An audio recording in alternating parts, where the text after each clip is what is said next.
kabarnya anak-anak? Alhamdulillah, luar biasa, Allahu Akbar. Nah, anak-anak sudah semangat belum belajar hari ini? Nah, untuk menambah semangat kalian, kita tepuk semangat terlebih dahulu ya. Nah, ibu yang pimpin. Tepuk semangat. Semangat. Nah, sudah semangat belum anak-anak? Semangat ya. Nah, kalau sudah semangat, kita berdoa terlebih dahulu ya. Doanya ibu yang pimpin. Bismillahirrahmanirrahim. Robbi zidni ilma warzuqni fahma. Amin. Nah, siapa yang di sini nggak hadir? Hadir semua ya anak-anak. Nah, baiklah. Jadi anak-anak, hari ini kita akan belajar materi IPA kelas 4, tema 3, subtema 1 tentang fungsi dan bagian tumbuh-tumbuhan. Nah, anak-anak, di sini ada yang tahu belum bagian-bagian tumbuh-tumbuhan itu apa saja? Iya, benar. Ada akar, ada batang, ada daun, ada bunga, ada buah atau biji. Nah, akar itu apa sih anak-anak? Ya benar, akar itu merupakan bagian tumbuh-tumbuhan yang berada di dalam tanah. Namun, ada juga akar yang berada di permukaan tanah. Jenis-jenis akar itu ada akar serabut, akar tunggang, akar gantung, akar napas, dan akar tunjang. Akar serabut itu apa? Akar serabut itu adalah akar yang dimiliki oleh tumbuhan berkeping satu atau monokotil. Contohnya itu seperti akar yang berada di tumbuhan padi dan jagung. Nah, selanjutnya yaitu akar tunggang. Akar tunggang itu apa? Akar tunggang itu adalah akar yang dimiliki oleh tumbuhan berkeping dua atau dikotil. Nah, akar tunggang ini terdiri dari satu akar besar dan akar lainnya merupakan cabang dari akar utama. Contohnya seperti pada tumbuhan jambu, mangga, rambutan, dan lain-lain. Kemudian yaitu akar gantung. Akar gantung ini bisa kita lihat pada pohon beringin anak-anak. Nah, selanjutnya yaitu akar nafas. Akar nafas itu berada di tumbuhan pohon bakau jenis api-api. Selanjutnya yaitu akar tunjang.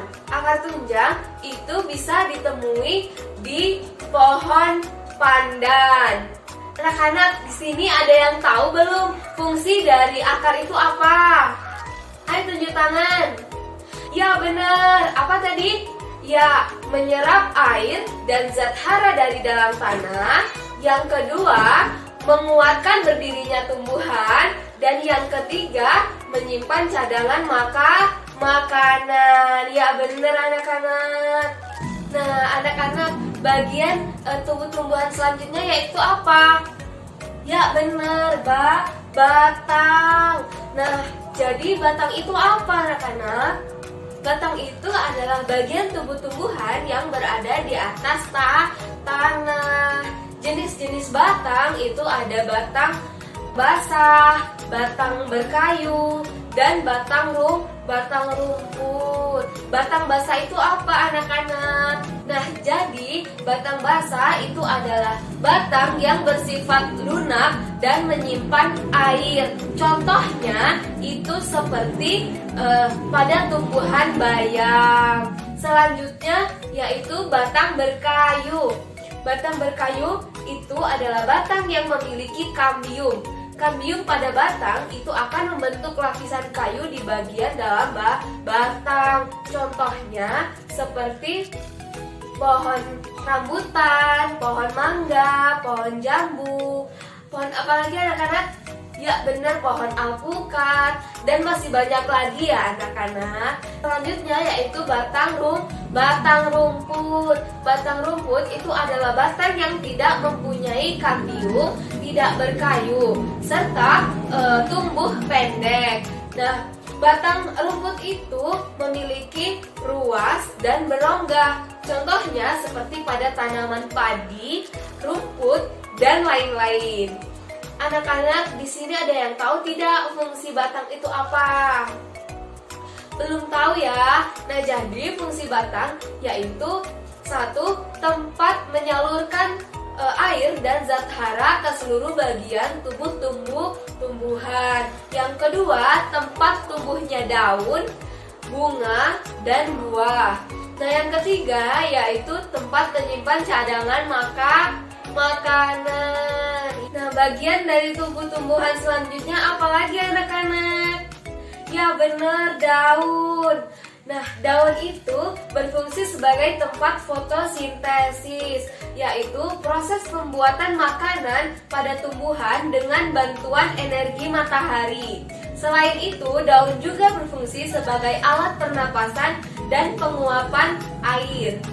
Daun itu memiliki beberapa jenis berdasarkan bentuknya. Yang pertama yaitu melengkung. Nah, daun dengan jenis melengkung itu dapat ditemukan di tanaman eceng gondok. Yang kedua yaitu daun dengan jenis menjari.